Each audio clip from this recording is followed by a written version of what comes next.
जी नाज़रीन, welcome back. नाज़रीन, आज हम एक ऐसे मौजू, एक ऐसे वाक़े के ऊपर बात करने लगे हैं जिससे न सिर्फ जेल सिस्टम पर सवालात उठ गए हैं, बल्कि हमारी सिक्योरिटी, गवर्नेंस और इंसानी हमदर्दी की बुनियादों को भी चैलेंज कर दिया गया है। मलीर जेल से रात के अंधेरे में 216 कैदी फरार हो गए हैं। जब जल्जलों के झटके महसूस हुए तो उसके बाद कैदियों में भगदड़ मच गई। जेल का मरकजी दरवाज़ा तोड़ दिया गया।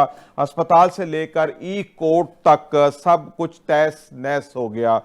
फायरिंग, हलाकत और गिरफ्तारियां, ये सब कुछ एक ही रात में हो गया। इस हवाले से हम तफसीली बातचीत करेंगे। मुझे प्रोग्राम में ज्वाइन किया है अख्तर हसन गोरचानी से। आप साबिक आईजी सिंध हैं और इसके अलावा मुझे ज्वाइन कर रहे हैं फारूक मोराई साहब, आप सीनियर क्राइम रिपोर्टर हैं।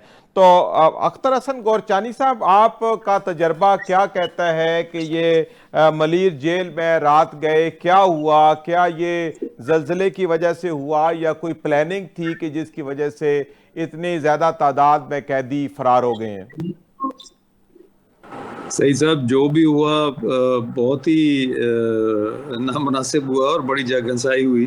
जी। देखिए, अब मुख्तलिफ वर्शन आ रहे हैं। अब जैसे वो जेल हुकाम तो यही कह रहे हैं कि जी जल्जले की वजह से इन कैदियों ने दीवारें तोड़ दी। जी। जी। लेकिन एक ये भी इतला आ रही है कि जेल इंतजामिया ने खुद ही इनको कहीं बाहर इकट्ठा किया। जी, ठीक है। तो बहरहाल ये जो भी हुआ, मतलब इसमें आप देखें डिसिप्लिन और मतलब जो कॉमन सेंस है उसकी बहुत धज्जियां उड़ा दी गई।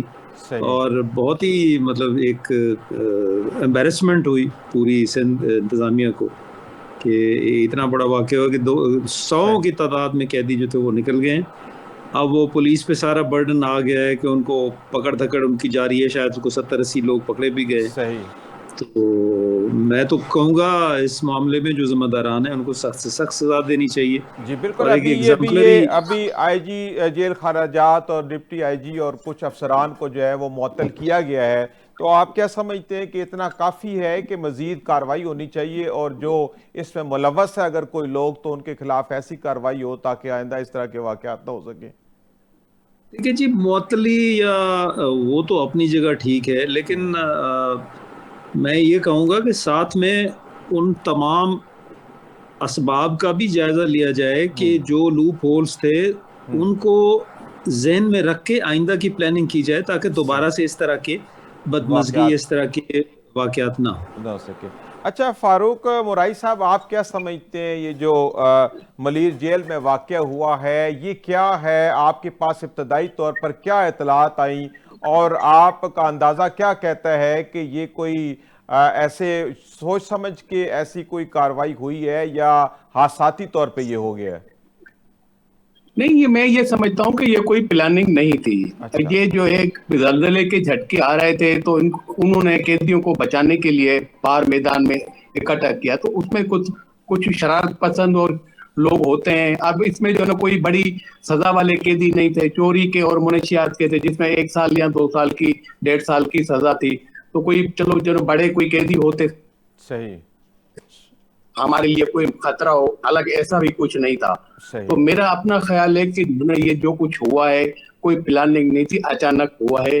और लेकिन मैं ये समझता हूँ कि ये कैसा जेल है कि जो ना ऐसे जो ना लोग दरवाजा तोड़ के निकल कर बाहर आ गए, जो रोड पर चले गए और गोलों की शक्ल में बाहर निकल पड़े। ये सही। मुझे समझ में नहीं आई बात। नहीं है आपको उसकी कोई कोई ऐसा लोहे का दरवाजा या ऐसी कोई चीज भी नहीं थी, लकड़ी के दरवाजे थे। उन्होंने पूरे दफातर तबाह कर दिए, सीसीटीवी फुटेज तबाह कर दी और बाहर रोडों पे घूम रहे हैं। जो ना सारे जो ना नजर आ रहे हैं, जैसे रात की जो फुटेज है उसमें बिल्कुल सही। मवाली और जैसे नहीं होते, बिल्कुल हीरोची टाइप के जो ना लोग हैं। जो सही। बाद में फिर मसाजिद पर जो ऐलान हुआ कि जी। भाई जो भी आपको बंदा नंगे पैर नजर आए उसको पकड़ लें, तो फिर इलाका लोगों ने उनको पकड़ पकड़ के जो है ना पुलिस के हवाले किया। अब सही। उसमें 79 उन्होंने कैदी पकड़ लिए, जी। 129 ताहाल फरार हैं। और सही। हुकूमत ने 24 घंटे का भी उनको टाइम दिया है कि आप सरेंडर कर दें, वरना सही। फिर आप एफआईआर दर्ज होगी, उसकी सजा 7 साल है। सही। मैं ये समझता हूँ कि ये कोई प्लानिंग नहीं है। सही। सही। अच्छा अख्तर गोरचानी साहब, ये इस दौरान जो जेल के एसओपीज होते हैं, फिर वाच टावर होता है, एफसी थी वहाँ पे, तो इस सब चीज़ों की मौजूदगी में ऐसा हो जाना, इसका मतलब है कि जेल के अंदर इंतजामात जो है वो बहुत नाकस थे। देखिए जी, ये एक बिल्कुल ही गैर मुतवक्के किस्म का वाक़या था। तो मतलब वो मुझे लगता है सारी इंतज़ामिया या बशमूल एफसी या जितने भी जो भी वहाँ लॉ एनफोर्सिंग जी एजेंसीज के जी लोग थे, जी जी तो वो चूंकि कोई ये एक्सपेक्ट ही नहीं कर रहा था, तो ज़ाहिर है अचानक के काम हो जाए जी तो फिर वो एम्बेरसमेंट तो होती है, लेकिन उसका यानी ज़हनी तौर पे कोई तैयार नहीं होता उसके लिए। सही सही। तो जी ठीक है। अच्छा फारूक साहब, वहाँ पे कुछ सिक्योरिटी कैमरे भी लगे होंगे, वहाँ पे कोई ऐसे इंतजामात तो होंगे सिक्योरिटी के कि जिन इनकी मौजूदगी में ये ऐसा वाक़या हो जाना, इसका मतलब है कि जेल के अंदर इतने ज़्यादा हज़ारों की तादाद में बड़ी जेलों में कैदी होते हैं, तो खुदा न खास्ते इसके अलावा भी कोई ऐसा वाक़या हो सकता है, तो ये तो एक बड़ी ख़तरनाक सूरत हाल सामने आई है। जी बिल्कुल, मैं भी यही कहूंगा कि ये कौन सी सिक्योरिटी थी कि जिन्होंने चलो मैदान में तो उनको कैदियों को बाहर ले लाकर बिठा दिया, जी लेकिन वो इतनी दरवाजा आराम से तोड़ के बाहर निकल आए और ये कुछ नहीं कर पाए। सिर्फ 2-3 एफसी के एहलकार जख्मी हुए, एक कैदी फायरिंग से जो है ना वो मारा गया, सही। 2-3 जख्मी हुए और असिस्टेंट जो ना वो जो जेलर है वो भी एक जख्मी हुआ है। लेकिन मुझे समझ में ये बात नहीं है कि इतनी आराम और आसानी से कैसे जो ना बाहर आ गए, रोड सही पर आ गए। वो क्या ये सिक्योरिटी है या ये कोई दरवाजे जो है इसके क्या सख्त नहीं बने हुए कि जो है वो आराम से उन्होंने तोड़ दिए और निकल गए बाहर? ऐसा सही थोड़ी होता है। सही। लेकिन मुझे खुद भी ये बात, अच्छा अंदर मैंने जो हालत देखी वहां जेल की, जी उन्होंने पूरे रूम तबाह कर दिए, सीसीटीवी फुटेज तबाह कर दी, बिल्कुल हर चीज को उन्होंने तहस नहस कर दिया जो है ना, सही जो कैदी थे। उसके सही। बाद वो आराम से बाहर निकले। जी इस जी दौरान उनके ऊपर जो है ना टोटल ये 5 या 6 जो है ना टोटल एहलकार थे जी जो पहरा दे रहे थे। तो वो क्या कर सकते हैं? उनको उन्होंने मार के जख्मी किया। 3 पुलिस वाले भी जख्मी थे सबसे पहले जो अस्पताल सही में पहुंचे हैं। तो सही। आप खुद बताइए ना कि अगर यही बड़ा वाकया होता सेंट्रल जेल में या क्या होता जहाँ बड़े बड़े कैदी पड़े हुए हैं, तो आप मुझे बताइए कि वहां क्या हालत होगी। सही कह रहे हैं आप। अच्छा अख्तर गोरचानी साहब, जिस तरह फारूक मुराई साहब बता रहे हैं कि वहाँ पे चीज़ें तहस नहस हो गई, तोड़ फोड़ हुई, तो ये जेल के अंदर सिक्योरिटी का क्या इंतजामात होता है? क्या इतने नाकस इंतजामात होते हैं? आप ज़रा बताइए कि जेल के अंदर इतना नाकस सिक्योरिटी का इंतज़ाम क्यों होता है? देखिए वो तो क्रिमिनल होते हैं और उनको संभाल के रखना, उनको एक तरतीब में रखना जो है वो तो जेल इंतज़ामिया की जिम्मेदारी है। तो क्या वहाँ पे इतने कम सिक्योरिटी स्टाफ होता है कि इस तरह का वाकयात हो जाएं? अलवी साहब, अव्वल तो जेल खानाजात का जो महकमा है ये पुलिस से बिल्कुल अलग है। अच्छा और हमारी मतलब पुलिस वर्किंग के दौरान मतलब हम इनके काम में इंटरफेयर नहीं करते और ना ही वो ज़िला पुलिस के कामों में इंटरफेयर करते हैं। ठीक है। तो सिक्योरिटी वाइज तो उनके जो भी एसओपीज़ हैं या जो भी उनका अपना इंटरनल अरेंजमेंट होता है, वो तो उसके बारे में तो जेल डिपार्टमेंट के लोग ही ज़्यादा मुस्तनद अंदाज में बता सकते हैं कि वो सही उनके क्या एसओपीज़ हैं या किस तरह। लेकिन मेन चीज़ जो एक मतलब एक कॉमन सेंस की बात है वो ये है कि जेलों की सिक्योरिटी डिपेंड करती है उनकी किस तरह से उन लोगों को आप कार्डन करते हैं, सही आप उनकी जेल की दीवारें किस हद तक सिक्योर हैं, ऊपर बार्ब्ड वायर लगी है नहीं लगी। सही। उसमें बाज़ करंट का एलिमेंट भी होता है किसी जी चंद जेलों में जहाँ जी करंट भी छोड़ा जाता है। ठीक है। फिर वो अगरचे आप हर वक्त 100-200 आदमी जेल की सिक्योरिटी पे नहीं लगा सकते, जी ठीक वहाँ है। कुछ गार्ड्स ही होते हैं जो मतलब मुख्तलिफ पिकेट्स होती हैं, मुख्तलिफ यानी उसके 4 कोने हैं या 5 कोने या 6 पिकेट्स हैं। जी तो उस हिसाब से उसके पिकेट्स जरिए में उसको फिर सिक्योर बनाया 8-8 जाता है। 10-10 लोग होते हैं। सही सही। तो यानी हर वक्त आप 100-200-400 आदमी उनकी जेल की सिक्योरिटी पे आप पुलिस मुलाजिम या एफसी के जवान नहीं लगा सकते या जेल के अपने लोग। ठीक कह रहे हैं तो बिल्कुल। गार्ड जो पिकेट्स पे होते हैं वो तो जाहिर हर पिकेट में 4-4 5-5 6-6 लोग ही होंगे। जी बिल्कुल। तो असल चीज जो होती है वो जेल की दीवारों को सिक्योर करना, सही। बार्ब्ड वायर्स वगैरह, फिर ठीक उसमें है। और जो लवाजमात होते हैं वो जब वो तक जरूरी ठीक है। नहीं होंगे जी वो इंतहाई जरूरी होते हैं, ठीक क्योंकि अगर कोई खुदा न खास्ता इस तरह का ब्रेक डाउन हो जाए जी तो पिकेट्स पे खड़े हुए 4-5 लोग तो नहीं कवर कर जी, सकेंगे। ठीक कह रहे हैं बिल्कुल। अच्छा फारूक मोराई साहब, आप जब वहाँ पे पहुंचे मलीर जेल में तो आपने क्या मंजर देखा? ये जिस तरह की सिक्योरिटीज़ की अख्तर गोरचानी साहब बात कर रहे हैं कि उसकी जो दीवार है वो मजबूत होनी चाहिए, सिक्योर होनी चाहिए, और उसके ऊपर एक करंट वाली वायर होती है, और फिर डोर इतना मजबूत होना चाहिए, ऐसा गेट। तो वहाँ आपने क्या देखा कि सिक्योरिटी के इतने नाकस इंतजाम थे कि ये वाक़या रूनमा हो गया? अरे कोई दीवार नहीं टूटी, कोई जो ना वो उन्होंने तार नहीं फलांगी, वो तो दरवाजे से गए हैं। ठीक अब है, पहले तो ये चल रहा था कि जी दीवार तोड़ के कैदी भागे, दीवार कोई नहीं टूटी, कुछ भी नहीं हुआ है। ठीक मैं है। तो ये कहता हूँ कि दरवाजे ही मजबूत नहीं थे। जी। अब आप ये देख लें कि उस वक्त जब ये जेल टूटा है, हम्म, उस वक्त वहां पर अफगानी जो पकड़ते हैं शहर थे वो भी थे, और भारतीय माहीगीर भी उसी जेल के अंदर थे। ये ठीक हम है। मानते हैं कि इसको हम बच्चा जेल कहते हैं, लेकिन जेल तो जेल ही होता है ना, कि भाई आप उसको उस तरीके से जो ना रखें। वो हम्म, दरवाजे तोड़ के गए हैं बाहर, कोई वो थोड़ी तोड़ के गए हैं कि जो दीवार कोई टूटी है। अब सही। देखें पुलिस कितनी मेहनत से पुलिस ने उनको पकड़ा होगा, शोबे ऑपरेशन ने पकड़ा होगा, हम्म, इन्वेस्टिगेशन के हवाले किया होगा, फिर जन कितनी मेहनत हुई कि एक एक आपको अंदाजा नहीं कि एक केस के ऊपर कितना पुलिस पे जो खर्चा करती है। सही। उसके बाद वो सारी मेहनत रहेगा कहीं, अब फिर पुलिस के मत्थे लग गए वो चीज कि अब उनको पकड़ने की जिम्मेदारी भी अब पुलिस की है। सही। ये कहना है। सही है।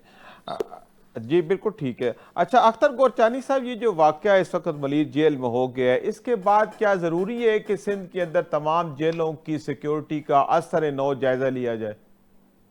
जी हाँ, बहुत ज़रूरी है जी। ये तो इस तरह के वाक़यात कहीं भी हो सकते हैं, और आप देखेंगे ये जो इनिशली जो ख़बरें मीडिया में हमने देखी, तो वो तो यही थी कि जेल की दीवारें तोड़ के तो लोग निकले हैं। अब जैसे मोराई साहब बता रहे हैं कि ऐसी कोई बात नहीं थी, वो लोग दरवाजे तोड़ के बाहर निकले हैं। तो मतलब वो इस तरह तो फिर बाकी तमाम जेलों को भी उन पे उनकी सिक्योरिटी पे नज़रसानी होनी चाहिए, और अगर कोई इस तरह के लूप होल्स हैं तो उसको वक्त से कवर करना चाहिए, वरना खुदा न खास्ता इस तरह का नाखुशगवार वाक़या सही। तो कहीं भी हो सकता है। जी ठीक है। अच्छा फारूक मोराई साहब, आप क्या सूरत-ए-हाल है वहाँ पे? जो गेट है उसको मुरम्मत कर दिया गया है, और कितने कैदी अभी तक भी जो है वो मिसिंग है? देखिए अभी जाहिर है जब इतना बड़ा वाकया हो गया है और वजीर दाखिला जो है जियाउल हसन लंजार भी पूरी तौर पर रात को ही पहुंच गए थे, ठीक तो है। उसके बाद जरा सिक्योरिटी उन्होंने पूरा कॉर्डन कर लिया था। तो अभी जो है ना हालात तो ठीक हैं, और मेरा ख्याल है कि मुझे ये भी पता चला है कि कुछ कैदी जो उसके घर वाले जो हैं कैदियों के, वो जो उनको वापस लाने के लिए शायद मेरे ख्याल है बातचीत चल रही है, शायद कुछ कैदी और भी आ जी जी। जाएंगे वापस जो है ना सरेंडर करेंगे। जी तो जी। अच्छी बात है, लेकिन अभी एक ज़रा सिक्योरिटी पहले के मुकाबले में आज मुझे सख्त नजर आई, और दरवाजों की मरम्मत तो हो ही गई थी, रात सुबह सुबह कोई जन उन्होंने कर दी थी, लेकिन बहरहाल जो चीज होनी थी वो तो हो चुकी। अब इससे पहले भी थोड़े से जो ना आपस में जो सोशल मीडिया से पता चला था कि आईजी जेल के और डीआईजी के जेल के आपस में भी ताल्लुकात अच्छे नहीं थे, उनकी जो जो गुफ्तगू है जो वो हम्म, व्हाट्सएप जो है ना वॉइस मैसेज जो है ना वो भी मीडिया पर आए थे, तो इनकी सही। आपस में भी जो है ना थोड़ी बहुत जो है ना वो हम्म, कुछ अच्छा नहीं चल रहा था माहौल, आपस में सही। ग्रुपिंग बनी हुई थी। सही सही। अच्छा अख्तर हसन गोरचानी साहब, अभी ये मीडिया को जो मालूमात भी पूरी नहीं पहुंचाई जा रही है, इस तरह का कोई अगर वाकया हो जाता है तो क्या है, कितना ज़रूरी है कि फौरी तौर पर तमाम मालूमात जो है वो मीडिया के ज़रिए पब्लिक को पहुंचा दी जाएं? इस तरह का कोई वाकया होता है जब आप उसकी मुसद्दक़ा इत्तलात नहीं देते तो फिर इस जो अफवाहें हैं वो गर्दिश करना शुरू कर देते हैं, इससे मामला मजीद ख़राब हो जाता है।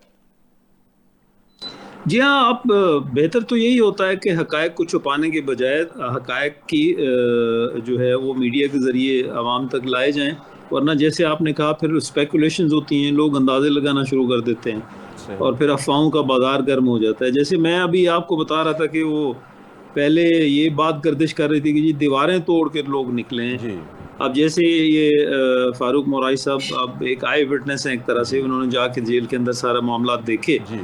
तो इन्होंने बताया कि सच दीवारों का तो कोई वाकया ही नहीं, कोई इस तरह की सीन नहीं था, सही। लोग दरवाजों से निकले हैं। सही। तो बेहतर तो यही होता है कि कुछ छुपाने की बजाय, देखिए ना, एक एक हो गई एम्बेरसमेंट हो गई, हम्म। तो अब उस पे आप एक झूठ को छुपाने के लिए फिर 100 झूठ बोलने पड़ेंगे, तो बेहतर जी। होता है कि आप जो भी है हकायक हकायक है हैं वो वो सामने। बता दिए जाएं। अच्छा जी हाँ। फारूक मोराई साहब, आप क्या समझते हैं कि जो वहाँ पे जिम्मेदारान हैं, जेल सुपरिटेंडेंट है, दूसरे जो वहाँ पे अफसरान हैं, उनके खिलाफ जैसे मुअत्तली तो हो गई है, तो किस तरह की कार्रवाई मुतवक्को है? नहीं, बिल्कुल जो है ना, इस मामले में मैंने देखा हुकूमत सिंध बिल्कुल सीरियस हो गई है। रात को ही वजीर आला सिंध सैयद मुराद अली शाह ने इस पे जो है ना इजलास बुला लिया था। रात को सही। तकरीबन कोई 3:30 पौने 4 बजे जब ये जौलतन लंजार जेल से वापस गए हैं, जी जी। तो ये अलग सुबह इजलास हुआ है इनका। मैं तो उसको रात ही कहूंगा, हम्म। क्योंकि जो 1 बजे तो वाकया हुआ है, तो उसके बाद से जो है ना ये खलबली मची है। तो सही। उसी वक्त से उन्होंने एक फैसला कर लिया था। जी तो आज जो है शार्जिल इन्ना मेमन ने प्रेस कॉन्फ्रेंस की थी साइट जी। एसोसिएशन में। उसने वो सारी चीजें बताई कि जो है ना कि भाई आईजी सिंध को, डीआईजी को और दीगर हुकाम को जो इब्तदाई तौर पर जो है इस वाक्य में मुलव्वस होने की जिनके है निशानदेही होती है, जी। उनको जो है ना मुअत्तल किया गया है। और उसके अलावा उनके खिलाफ दीगर जो है ना मुकम्मल जाती कार्रवाई भी की जा रही है। सही। उसमें एडिशनल अपना आईजी कराची और जी। कमिश्नर कराची की 2 रुकनी कमेटी जो है ना वो हकायक जो है ना वो फैक्ट फाइंडिंग देखेगी कमेटी कि बना क्या है दी कि गई है। कौन इसमें मुलविस है। ठीक है, ठीक है। अच्छा, अख्तर हसन गोरचानी साहब, गुज़श्ता रोज आईजी पंजाब डॉक्टर उस्मान अनवर साहब ने एक सवाल के जवाब में कहा है कि अख्तर हसन गोरचानी साहब को अवार्ड मिलना चाहिए, आपकी कोई खिदमात ऐसी हैं। वो क्या ऐसी खिदमात है कि जिनकी बुनियाद के ऊपर डॉक्टर उस्मान अनवर साहब कहते हैं कि आपको अवार्ड मिलना चाहिए? ये वो वाकया को रेफर कर रहे थे जी, वो जो ग्वादर से जहाज हाईजैक हुआ था और हैदराबाद में मैं उस वक्त एसएसपी था। जी तो वो मैंने और उस्मान ने और जो उस वक्त हमारे साथ डीसी होते थे सुहेल अकबर शाह साहब, जी। और एक और अफसर थे मेजर आमिर, तो हम चारों ने, इनफैक्ट वो मैं ही गया था सबसे पहले, और सारा जो भी जहन में आता गया प्लान बनाता गया, जी।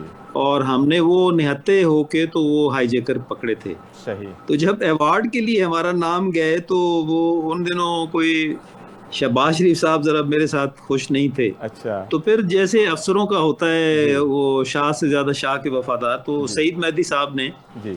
वो मेरा नाम उस लिस्ट से रिमूव कर दिया, ये कह के कि जी सीनियर अफसर तो खुद काम नहीं करते, ऐसे अपना नाम डाल लेते हैं, काम तो सही। जूनियर करते हैं। सही। तो उन्होंने मेरा अवार्ड जो है वो कायदे आज़म पुलिस मेडल, वो जी मेरी रिकमेंडेशन, हालांकि सारी वजारत दाखिला और वजारत हुकूमत सिंध सब ने की हुई थी, जी जी। तो उसको हटा के तो मेरा नाम एक साइड पे कर दिया, और उस्मान के लिए उन्होंने कायदे आज़म पुलिस मेडल जो है वो अप्रूव कर दिया। जी ठीक है। तो ठीक। चले कोई बात नहीं, वो चले। अच्छा फारूक जो मोराई साहब, किस्मत में होता है। ये अब वो जी ये है भी कोई जी। 25 26 27 साल पुराना अच्छा, वाकया। पुराना वाकया है। तो सही है। ये उस्मान की मैं समझता हूँ इट्स काइंड ऑफ हिम, उसने इस बात को याद किया और रियलाइज किया कि जी इनको भी मिलना चाहिए था। जी बिल्कुल ठीक। लेकिन अब खैर क्या हो सकता है इतने साल बाद। जी लेकिन मुझे अफसोस जरूर हुआ, अगर मेरे कोई बहुत बड़ा मॉनेटरी कैश अवार्ड मेरे लिए होता और मुझे जी। वो ना मिलता, मुझे उसका दुख नहीं था। हाँ, लेकिन ये लेकिन ये चूंकि एक मेरा वेल डिजर्व जो उन्होंने डिस्टिंक्शन थी जाहिर किया, आपकी, तो मिलनी चाहिए थी। बिल्कुल ठीक है। अच्छा फारूक मोराई साहब, आप क्या समझते हैं कि कायदे-ए-आज़म पुलिस मेडल जो नहीं मिला, जेन्युइनली हकदार थे अख्तर हसन गोरचानी साहब, इसकी क्या वजूहात रही हैं? हीरो हैं, इनको अवार्ड मिले न मिले हमारे दिल पर हैं। ये भी उस्मान अनवर भी, उन्होंने बहुत बड़ा किरदार है जो है ना। अगर ये वाकया हो जाता जी तो आपको अंदाजा नहीं है उस वक्त क्या हालात थे, उन्होंने क्यों अगवा कराया था। ये आपको ये आज हम जो है जो सुकून का सांस ले रहे हैं ना, जी जी। ये उन्होंने पाकिस्तान को एटमी धमाके रोकने के लिए ये जो है ना जहाज अगवा कराने की कोशिश की गई थी, अच्छा। ताकि जो है ना दबाव डाला जाए पाकिस्तान के ऊपर। और सही। यही वजह है कि जो है ना हम ये कहेंगे कि जो है ना गोरचानी साहब, उस्मान अनवर हमारे हीरो हैं और इनको नहीं मिला है। लेकिन ये कोई स्टोरी छुपी हुई नहीं है। ये सही। मैं यही कहूंगा कि वो हमारे दिलों पर हैं। आप ये समझ लें कि जो है ये कायदे पुलिस पैनल से भी आगे की बात है। और सही। ये जो आज हम एटमी धमाके करके बैठे हुए हैं, जिसकी वजह से कोई हमारी तरफ आंख उठाकर नहीं देखा, ये हमारे हीरोज की मेहरबानी है। चलें ठीक है जी। अख्तर हसन गोरचानी साहब, आपकी खिदमात को कौम सलाम पेश करती है। मेडल नहीं मिला, लेकिन पूरी कौम आपकी खिदमात की वजह आज एक एटमी ताकत बनी है। ये पूरी कौम आपको इस मामले पे सलाम पेश करती है। नाज़रीन, इसी के साथ हमारे प्रोग्राम का वक्त अपने इख्तिताम को पहुंचता है। मैं अपने मेहमानान गिरामी का बेहद मशकूर हूँ कि जिन्होंने वक्त निकाला और प्रोग्राम में शामिल हुए। नाज़रीन, अपने मेज़बान सईद अलवी को इजाज़त दीजिए। अल्लाह हाफ़िज़।